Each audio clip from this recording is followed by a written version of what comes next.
So I'm going to make some salmon curry today. So I've just added 2 tablespoons of oil, which is just normal vegetable oil, to the pan, just letting it heat up. Okay, and now I'm going to add 2 cubes of garlic and ginger, which you can buy from the supermarket in the frozen aisle. And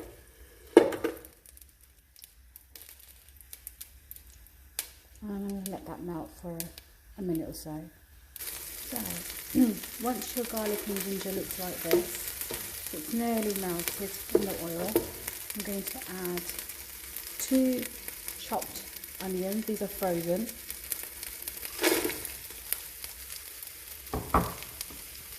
And I'm going to let them melt.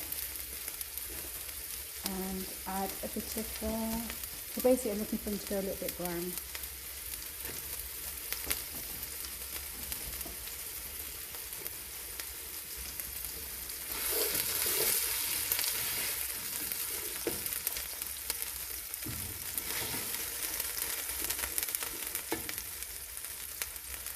So whilst I'm waiting for the onions to go brown, I have 4 pieces of salmon here.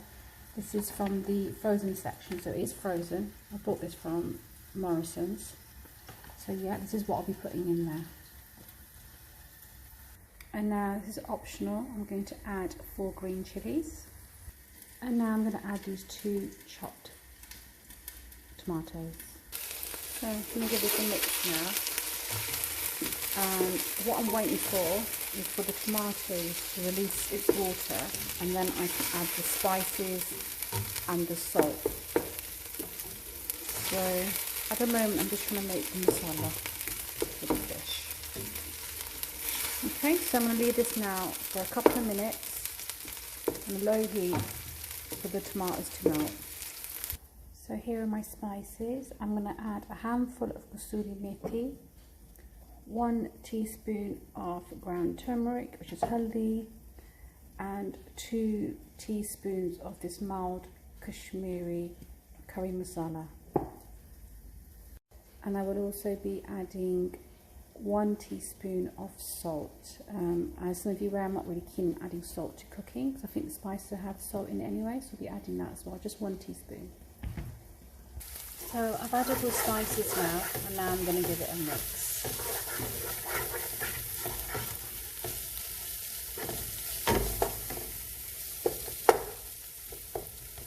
So the tomatoes are nearly softened.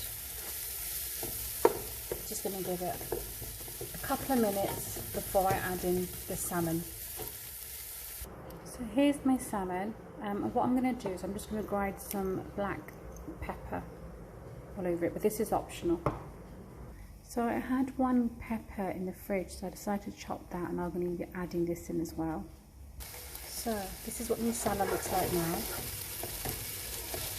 You see, tomatoes have all melted. I've added 1 small fat green chilies into this as well, just 1, because I do like my food spicy. And now I'm going to be adding the fish. Okay, so I've added the fish now, and what I'm going to do is I'm just going to try and coat it with the masala, and then I'm going to leave it on low because the fish is still frozen. I forgot to take it out, so it's not defrosted. So, and I don't want to move it about too much because then it will break. So just going to mix it in the masala, put the lid on, and come back in about 10 minutes to have a look at it. So yeah, just leave it like this now, 10 minutes on very low heat, and let it, because as you know, fish will have a bit of water in it as well because it was frozen. So as the salmon has started to defrost, I've managed to chop each salmon piece into 4 small pieces, as you can see. And it's going a little bit sort of light pink now, I'm sure you can see that. So I don't want to move it around because it will start to break. So what I'm going to do now is add the peppers that I chopped earlier into it. I'm going to add a little bit of hot water, just a little bit, not too much, just a little bit of hot water, just that much. And I'm going to leave it on a very low heat now for another 15 minutes, and then that should be it. I'll add a bit of garam masala and a bit of dhania into it, which is coriander. Okay, let's have a look. It smells lovely. So now what I'm going to do is I've got some frozen coriander and I'm just going to add a handful. That's it now. Leave it for the 10 minutes and it'll be done. Okay, so it's been a further 15 minutes now. Sorry, 10 minutes, and that's it. It's all done. It's a very simple salmon, and I've added some peppers into it. Enjoy. Please let me know how you get on. Thank you. Bye.